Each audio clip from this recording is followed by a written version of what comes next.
قرآن مجید کا سورہ نمبر 12 سورہ یوسف۔ شروع کرتا ہوں اللہ کے نام سے جو بڑا مہربان نہایت رحم والا ہے۔ الف لام را، یہ ایک واضح کتاب کی آیتیں ہیں۔ بے شک ہم نے اسے عربی زبان کا قرآن بنا کر نازل کیا ہے تاکہ تم اسے سمجھ سکو۔ اے رسول صلی اللہ علیہ وآلہ وسلم، ہم اس قرآن کے ذریعے سے جو ہم نے آپ صلی اللہ علیہ وآلہ وسلم کی طرف وحی کیا ہے ایک بہترین قصہ بیان کرتے ہیں، اگرچہ اس سے پہلے آپ صلی اللہ علیہ وآلہ وسلم غافلوں میں سے تھے۔ اس وقت کو یاد کرو جب یوسف نے اپنے باپ سے کہا کہ میں نے خواب میں 11 ستاروں اور سورج و چاند کو دیکھا ہے کہ میرے سامنے سجدہ کر رہے ہیں، جھک رہے ہیں۔ آپ نے کہا اے میرے بیٹے، اپنا یہ خواب اپنے بھائیوں کے سامنے بیان نہ کرنا، کہیں وہ تمہیں تکلیف پہنچانے کے لیے کوئی سازش نہ کرنے لگ جائیں، بے شک شیطان انسان کا کھلا ہوا دشمن ہے۔ اور اسی طرح تمہارا پروردگار تمہیں منتخب کرے گا اور تمہیں تعبیر خواب کا علم عطا فرمائے گا، اور تم پر نیز یعقوب علیہ السلام کے خانوادے پر اسی طرح اپنی نعمت پوری کرے گا جس طرح اس سے پہلے تمہارے دادا پردادا ابراہیم و اسحاق پر اپنی نعمت پوری کر چکا ہے۔ بے شک آپ صلی اللہ علیہ وآلہ وسلم کا پروردگار بڑا علم و حکمت والا ہے۔ بے شک یوسف اور اس کے بھائیوں کے قصے میں پوچھنے والوں کے لیے عبرت کی نشانیاں ہیں۔ جب انہوں یوسف کے سوتیلے بھائیوں نے آپس میں کہا کہ باوجود کہ ہم پوری جماعت ہیں مگر یوسف اور اس کا سگا بھائی بنیامین ہمارے باپ کو زیادہ پیارے ہیں، بے شک ہمارے باپ کھلی ہوئی غلطی پر ہیں، یوسف کو قتل کر دو یا کسی اور سرزمین پر پھینک دو تاکہ تمہارے باپ کا رخ توجہ صرف تمہاری طرف ہو جائے، اس کے بعد تم بھلے آدمی ہو جاؤ گے، تمہارے سب کام بن جائیں گے۔ ان برادران یوسف میں سے ایک نے کہا کہ یوسف کو قتل نہ کرو، البتہ اگر کچھ کرنا ہے تو اسے کسی اندھے کنویں میں ڈال دو، مسافروں کا کوئی قافلہ اسے اٹھا لے جائے گا۔ اس قرارداد کے بعد انہوں نے کہا اے ہمارے والد، کیا بات ہے کہ آپ یوسف کے بارے میں ہمارا اعتبار نہیں کرتے، حالانکہ ہم تو اس کے بڑے خیر خواہ ہیں، وہ کچھ کھائے پیے اور کھیلے کودے، ہم اس کی حفاظت کے ذمہ دار ہیں۔ آپ نے کہا تمہارا اسے اپنے ہمراہ لے جانا مجھے غمگین کرتا ہے، اور مجھے یہ اندیشہ بھی ہے کہ تم غفلت کرو اور اسے کوئی بھیڑیا کھا جائے۔ انہوں نے کہا کہ اگر اسے بھیڑیا کھا جائے جبکہ ہماری پوری جماعت حفاظت کے لیے موجود ہے تو پھر ہم گھاٹا اٹھانے والے اور بالکل گئے گزرے ہوں گے۔ پھر جب وہ اصرار کر کے اسے لے گئے اور سب نے اس بات پر اتفاق کیا کہ اسے اندھے کنویں میں ڈال دے، چنانچہ ایسا ہی کیا، اور ہم نے اس وقت اس یوسف کی طرف وحی کی کہ ایک وقت آئے گا کہ تم ان لوگوں کو ان کی یہ حرکت جتاؤ گے جبکہ انہیں اس کا شعور نہیں ہوگا۔ اور وہ شام کے وقت اپنے والد کے پاس روتے ہوئے آئے اور کہا اے ہمارے والد، ہم تو آپس میں دوڑ میں لگ گئے اور یوسف کو اپنے سامان کے پاس چھوڑ گئے، بس ایک بھیڑیا آیا اور اسے کھا گیا، اور اگرچہ ہم سچے ہی ہوں مگر آپ تو ہماری بات کا یقین نہیں کرتے۔ اور وہ اس یوسف کے کرتے پر جھوٹا خون لگا کر لائے۔ آپ نے کہا یہ جھوٹ ہے، بلکہ تمہارے نفسوں نے اپنے بچاؤ کے لیے یہ بات گھڑ کر تمہیں خوشنما دکھا دی ہے۔ بہرحال اس سانے پر صبر کرنا ہی بہتر ہے، اور جو کچھ تم بیان کر رہے ہو اس سلسلے میں اللہ ہی سے مدد مانگی جا سکتی ہے۔ اور ایک قافلہ آیا اور وہاں اترا تو انہوں نے پانی لانے کے لیے اپنا سقا بھیجا، بس اس نے جو ہی اپنا ڈول ڈالا تو یوسف اس میں بیٹھ گئے، جب ڈول کھینچا تو پکار اٹھا مبارکباد، یہ تو ایک لڑکا ہے۔ اور ان لوگوں نے اسے سرمایہ تجارت سمجھ کر چھپا رکھا، اور وہ لوگ جو کچھ کر رہے تھے اللہ اس سے خوب واقف تھا۔ اور ادھر برادران یوسف بھی آ پہنچے اور یوسف کو اپنا غلام ظاہر کر کے بالکل کم قیمت پر یعنی گنتی کے چند درہموں کے عوض بیچ ڈالا، اور ان بھائیوں کو اس میں کوئی دلچسپی نہ تھی بلکہ اس سے بیزار تھے۔ اور پھر اس قافلے والوں سے مصر کے جس شخص عزیز مصر نے اسے دوبارہ خریدا تھا، اس نے اپنی بیوی زلیخا سے کہا اسے عزت کے ساتھ رکھنا، ہو سکتا ہے کہ ہمیں کچھ فائدہ پہنچائے یا ہم اسے اپنا بیٹا بنا لیں۔ اور اسی طرح حکمت عملی سے ہم نے اس یوسف کو سرزمین مصر میں تمکین دی، زمین ہموار کی تاکہ اسے اقتدار کے لیے منتخب کرے اور خوابوں کی تعبیر کا علم عطا کرے، اور اللہ اپنے ہر کام پر غالب ہے اور اس کے انجام دینے پر قادر ہے، لیکن اکثر لوگ یہ حقیقت نہیں جانتے۔ اور جب وہ یوسف پوری جوانی کو پہنچا تو ہم نے اس کو حکمت اور علم عطا کیا، اور ہم اسی طرح نیکوکاروں کو بدلہ دیا کرتے ہیں۔ اور پھر وہ یوسف جس عورت کے گھر میں تھا وہ اپنی مطلب براری کے لیے اس پر ڈورے ڈالنے لگی، چنانچہ ایک دن سب دروازے بند کر دیے اور کہا بس آ جاؤ۔ یوسف نے کہا معاذ اللہ، اللہ کی پناہ، وہ تیرا شوہر میرا مربی و محسن ہے، اس نے مجھے بڑی عزت سے اپنے گھر میں ٹھہرایا ہے، تو اس کے بدلے میں اس کی امانت میں خیانت کروں؟ اے معاذ اللہ، بے شک ظالم کبھی فلاح نہیں پاتے۔ اس عورت زلیخا نے گناہ کرنے کا ارادہ کر لیا تھا، اور وہ مرد یوسف بھی اس کا ارادہ کرتا اگر اپنے پروردگار کا برہان نہ دیکھ لیتا۔ ایسا ہوا تاکہ ہم اس یوسف سے برائی اور بے حیائی کو دور رکھیں، بے شک وہ ہمارے برگزیدہ بندوں میں سے تھا۔ اور وہ دونوں ایک دوسرے سے پہلے دروازے تک پہنچنے کے لیے دوڑے، اور اس عورت نے اس مرد یوسف کا کرتا پیچھے سے کھینچ کر پھاڑ دیا، اور پھر دونوں نے اس عورت کے خاوند کو دروازے کے پاس کھڑا ہوا پایا۔ اسے دیکھتے ہی اپنی بے گناہی ثابت کرنے کے لیے اس عورت نے بات بنائی اور کہا جو شخص تمہاری بیوی کے ساتھ بدکاری کرنے کا ارادہ کرے اس کی سزا اس کے سوا اور کیا ہے کہ اسے قید کر دیا جائے یا کوئی دردناک عذاب دیا جائے۔ یوسف نے کہا حقیقت یہ ہے کہ خود اسی نے اپنی مطلب براری کے لیے مجھ پر ڈورے ڈالے اور مجھے پھسلانا چاہا۔ اس پر اس عورت کے کنبے والوں میں سے ایک گواہ نے گواہی دی کہ اگر یوسف کا کرتا آگے سے پھٹا ہوا ہے تو عورت سچی ہے اور یہ جھوٹا، اور اگر اس کا کرتا پیچھے سے پھٹا ہوا ہے تو یہ جھوٹی ہے اور وہ سچا۔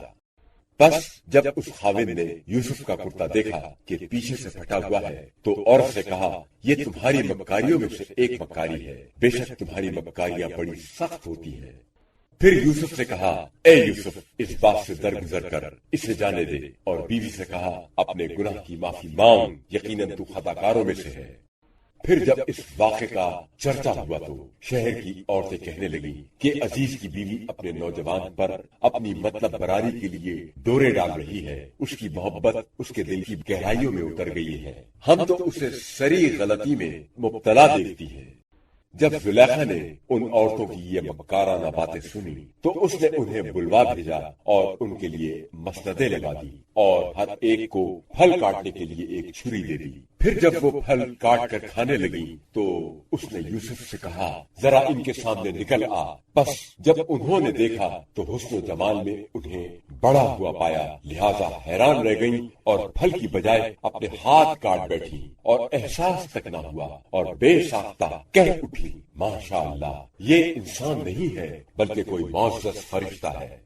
عزیز کی بیوی نے کہا یہی وہ ہے جس کے بارے میں تم میری ملامت کرتی تھی، بے شک میں نے اس پر ڈورے ڈالے اور پھسلانے کی کوشش کی مگر وہ بچا ہی رہا۔ ہاں البتہ اب بربلا کہتی ہوں کہ اگر اس نے وہ نہ کیا جس کا میں اسے حکم دیتی ہوں تو پھر اسے ضرور قید کر دیا جائے گا اور ضرور ذلیل بھی ہوگا۔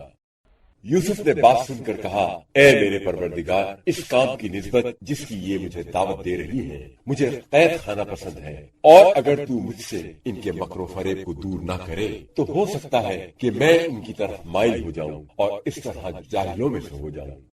بس اس کے پروردگار نے اس کی دعا قبول کر لی اور اس سے ان عورتوں کے مکر و فریب کو دور کر دیا، بے شک وہ بڑا سننے والا بڑا جاننے والا ہے۔ پھر ایسا ہوا کہ باوجود کہ وہ یوسف کی پاک دامنی کی نشانیاں دیکھ چکے تھے تاہم انہیں یہی مناسب معلوم ہوا کہ ایک مدت تک اسے قید کر دیں، اور یوسف کے ساتھ دو اور جوان آدمی بھی قید خانے میں داخل ہوئے۔ ان میں سے ایک نے کہا کہ میں نے خواب میں دیکھا ہے کہ میں شراب بنانے کے لیے انگور کا رس نچوڑ رہا ہوں، اور دوسرے نے کہا کہ میں نے دیکھا ہے کہ سر پر کچھ روٹیاں اٹھائے ہوں جن میں سے پرندے کھا رہے ہیں، ہمیں ذرا اس کی تعبیر بتائیے، ہم تمہیں نیکوکاروں میں سے دیکھتے ہیں۔ یوسف نے کہا جو مقررہ کھانا تمہیں دیا جاتا ہے اس کے آنے سے پہلے میں تمہیں تمہارے خوابوں کی تعبیر بتا دوں گا۔ یہ تعبیر خواب بھی من جملہ ان علوم کے ہیں جو میرے پروردگار نے مجھے تعلیم دیے ہیں۔ میں ان لوگوں کا دین و مذہب چھوڑے ہوئے ہوں جو اللہ پر ایمان نہیں رکھتے اور آخرت کے بھی منکر ہیں، اور میں تو اپنے باپ دادا ابراہیم، اسحاق اور یعقوب کے مذہب کا پیرو ہوں۔ ہمیں یہ زیبا نہیں ہے کہ ہم کسی چیز کو بھی خدا کا شریک ٹھہرائیں، یہ اللہ کا فضل ہے جو اس نے ہم اور سب لوگوں پر کیا ہے، لیکن اکثر لوگ شکر ادا نہیں کرتے۔ اے قید خانے کے میرے دونوں ساتھیوں، یہ بتاؤ آیا بہت سے جدا جدا خدا اچھے ہیں یا اللہ جو یگانہ بھی ہے اور سب پر غالب بھی؟ اللہ کو چھوڑ کر تم جن کی پرستش کرتے ہو ان کی حقیقت اس کے سوا اور کیا ہے کہ وہ چند نام ہیں جو تم نے اور تمہارے باپ دادا نے رکھ لیے ہیں۔ اللہ نے ان کے لیے کوئی سند نہیں اتاری ہے۔ حکم و حکومت کا حق صرف اللہ کو حاصل ہے۔ اسی نے حکم دیا ہے کہ اس کے سوا کسی کی عبادت نہ کرو۔ یہی دین مستقیم سیدھا دین ہے، مگر اکثر لوگ جانتے نہیں ہیں۔ اے قید خانے کے میرے دونوں ساتھیوں، اب اپنے خوابوں کی تعبیر سنو۔ تم میں سے ایک پہلا تو وہ ہے جو اپنے مالک شاہ مصر کو شراب پلائے گا، اور جو دوسرا ہے اسے سولی پر لٹکایا جائے گا، اور پرندے اس کے سر کو نوچ نوچ کر کھائیں گے۔ اس بات کا فیصلہ ہو چکا جس کے بارے میں تم دریافت کرتے ہو۔ اور یوسف نے اس شخص سے کہا جس کے متعلق وہ سمجھتے تھے کہ وہ ان دونوں میں سے رہا ہو جائے گا کہ اپنے مالک سے میرا تذکرہ بھی کر دینا، لیکن شیطان نے اسے اپنے مالک سے یہ تذکرہ کرنا بھلا دیا۔ پس یوسف کئی سال تک قید خانے میں پڑا رہا۔ کچھ مدت کے بعد بادشاہ نے کہا، میں نے خواب میں 7 موٹی گائیں دیکھی ہیں جنہیں 7 دبلی پتلی گائیں کھا رہی ہیں، اور 7 بالیاں ہری ہیں اور 7 دوسری سوکھی۔ اے سرداروں، درباریوں، اگر تم خواب کی تعبیر دے سکتے ہو تو پھر مجھے میرے خواب کی تعبیر بتاؤ۔ انہوں نے کہا، یہ تو پریشان خواب و خیالات ہیں جن کی کوئی خاص تعبیر نہیں ہوتی، اور ہم خواب ہائے پریشان کی تعبیر نہیں جانتے۔ اس وقت وہ شخص جو ان 2 قیدیوں میں رہا ہوا تھا اور مدت کے بعد اسے یوسف کا پیغام یاد آیا تھا، بولا، میں تمہیں اس خواب کی تعبیر بتاتا ہوں، ذرا مجھے ایک جگہ بھیج تو دو۔ چنانچہ وہ سیدھا قید خانے گیا اور کہا، اے یوسف، اے بڑے سچے، ذرا ہمیں اس خواب کی تعبیر بتاؤ کہ 7 موٹی گائیں ہیں جنہیں 7 دبلی گائیں کھا رہی ہیں، اور 7 بالیاں ہری ہیں اور 7 سوکھی، تاکہ میں ان لوگوں کے پاس جاؤں اور انہیں جا کر بتاؤں، شاید وہ تمہاری قدر و منزلت یا تعبیر جان لے۔ یوسف نے کہا، اس خواب کی تعبیر یہ ہے کہ تم متواتر 7 سال کاشتکاری کرو گے، پھر جو فصل کاٹو اسے اس کی بالی میں رہنے دو، ہاں البتہ تھوڑا سا حصہ نکال لو جسے تم کھاؤ۔ پھر اس کے بعد 7 بڑے سخت سال آئیں گے جو وہ سب کچھ کھا جائیں گے جو تم نے ان کے لیے ذخیرہ کیا تھا، مگر تھوڑا سا بچے گا جسے تم محفوظ کر لو گے۔ پھر اس کے بعد 1 سال ایسا آئے گا جس میں لوگوں پر خوب بارش برسائی جائے گی اور اس کے ذریعے سے ان کی فریاد رسی کی جائے گی، اور جس میں وہ پھلوں کا رس نچوڑیں گے۔ یہ تعبیر سن کر بادشاہ نے کہا، اس شخص یوسف کو میرے پاس لاؤ۔ پس جب قاصد اس کے پاس آیا تو اس نے کہا، اپنے بادشاہ کے پاس واپس جا اور اس سے پوچھ کہ ان عورتوں کے معاملے کی حقیقت کیا ہے جنہوں نے اپنے ہاتھ کاٹ ڈالے تھے، بے شک میرا پروردگار ان کے مکر و فریب سے خوب واقف ہے۔ چنانچہ بادشاہ نے ان سب عورتوں کو بلایا اور پوچھا، تمہارا کیا معاملہ تھا جب تم نے اپنی مطلب براری کے لیے یوسف پر ڈورے ڈالے تھے اور اسے پھسلانا چاہا تھا؟ سب نے ایک زبان ہو کر کہا، ہاشا للہ، ہمیں تو اس کی ذرا بھر کوئی بھی برائی معلوم نہیں ہوئی۔ اس وقت عزیز مصر کی بیوی نے کہا، اب جب کہ حق ظاہر ہو گیا اور حقیقت حال بالکل آشکارا ہو گئی تو وہ میں تھی جس نے اس یوسف پر ڈورے ڈالے تھے، بے شک وہ سچے لوگوں میں سے ہے۔ یوسف نے کہا، یہ سب کچھ اس لیے کیا تھا تاکہ عزیز مصر کو مزید علم ہو جائے کہ میں نے اس کے بسے پشت اس کی امانت میں خیانت نہیں کی، اور یقیناً اللہ خیانت کاروں کے مکر و فریب کو کامیاب نہیں ہونے دیتا۔ میں اپنے نفس کو بھی بری قرار نہیں دیتا، بے شک نفس تو برائی کا بڑا حکم دینے والا اور اس پر اکسانے والا ہے، مگر یہ کہ میرا پروردگار کسی کے حال پر رحم کرے،